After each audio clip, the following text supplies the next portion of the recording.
Now you can go see this gentleman in Fairhope, Penzone's Italian Village. What are we cooking, guys? Speaking of who I'm a big fan of, you. Aren't you great? He's so funny. When I was doing weather, he was like, Chastity, just tell everybody, you know, if you don't like the weather, just give it a minute. It's going to change. Yeah, pretty much. I think that's great, Scott. Maybe I should start using that every day. You can. That could be like your tagline or something. Yeah, you told me it wasn't copyrighted, so I can use it? Yeah, absolutely, yeah. Okay, good. Yeah. Well, if you need a place to go and eat, Penzone's one of the best places. Y'all have inside and outside seating, so if it's raining, everyone can go inside. Yep. I guess about 2 years ago, we added on some banquet rooms and stuff, so there's plenty of seating no matter what the weather is. And it's beautiful there. If you haven't gone, you have to go and see it. The atmosphere is just wonderful. That's one of the best parts about it. Well, thank you so much. Today we're going to do a bruschetta, and it's easy. It's so simple. I mean, to me, it personifies Italian food. It's all about flavors, about ingredients and stuff.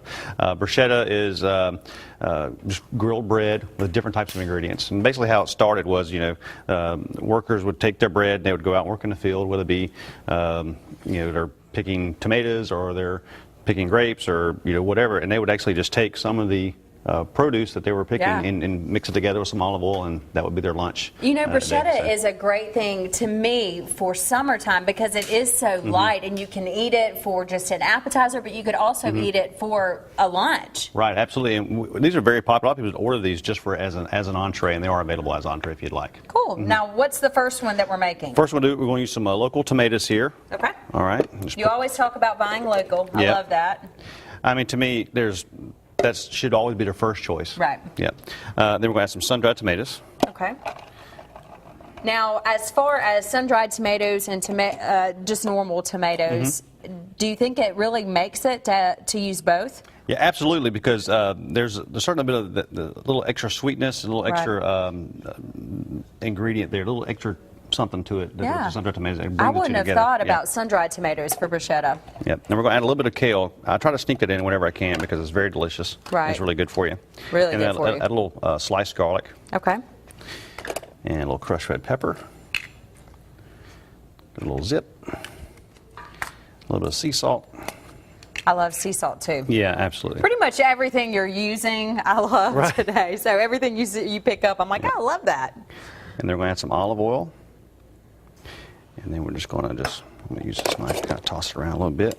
And just going to let that marinate. And then we'll serve it up at the last segment there. Now, as far as the bread is concerned, when you're serving bruschetta, does it matter what type of bread that you need to serve it on? Or Well, you need to. I mean, you can use white bread if you want. Yeah. I wouldn't do that. We bake our bread at the restaurant, so we use like a focaccia style bread. Okay. It's thick, it's dense. It actually works really good with day-old stale bread. If you want to have, if you have some bread laying around the house that's a little stale, you're just going to rub some olive oil on it, grill it off, it'd be perfect. Have a great old crunch to it. Now, as far as Penzone's is concerned, I know you guys kind of do a different menu. Are you in your summertime menu right now? We are a little more salad focused, a little more lighter, fresher. And once again, being driven by the local produce and stuff available. So definitely. Well, perfect. Well, we're going to make a second type of bruschetta coming up in the next cooking segment, and then we get to try it. Of course, we've put this recipe on our website, fox10tv.com. Really nice, really easy to make. So if you want to go check it out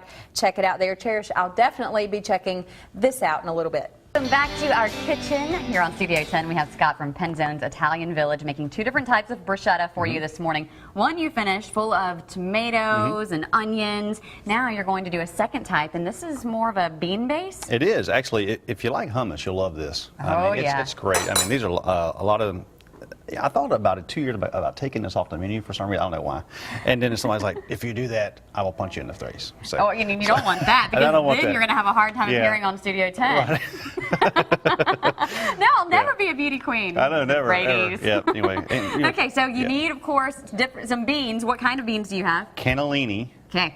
Not cannoli. Not cannellini. Cannoli's a dessert, isn't it? Yeah, cannoli's a dessert, and cannelloni is a stuffed pasta, but cannellini is the bean. Okay. All right. Cannellini. Anyway, got that clear. Anyway, so we're going to just take some garlic. I'm just going to smash that a little bit. All right. Okay. I love when you cook with garlic. Thank you. I do too. Now, I always have to think. The Roman soldiers didn't have food processors, but actually, you can use a food processor and make it a whole lot easier for you. But we're going to take some crushed garlic in there, a little more sea salt, not too much, little pepper, a little more crushed red pepper. There's a little bit of granulated garlic. And sage. Sage is a key ingredient. Sage is like a bitter mint, and that and the garlic is really where you're getting the flavor from. I mean, it's really awesome. I love that. And then all you gotta do is you just smash it, and you'll. Or if you have the food processor. Oh, you have the food processor. Yep. Stick it in. And we're gonna add a little bit olive oil to that. And what this is gonna do, this is gonna create a paste, and you'll just after you grill the bread, then you'll just spread it on the bread, and then you'll top it off with some more cannellini beans. Okay, well, we're going to let you squish those beans, mix everything together. Yeah. It seems like it's going to take you a little while. Not too bad. You get a little practice, Get a little arm exercise in there.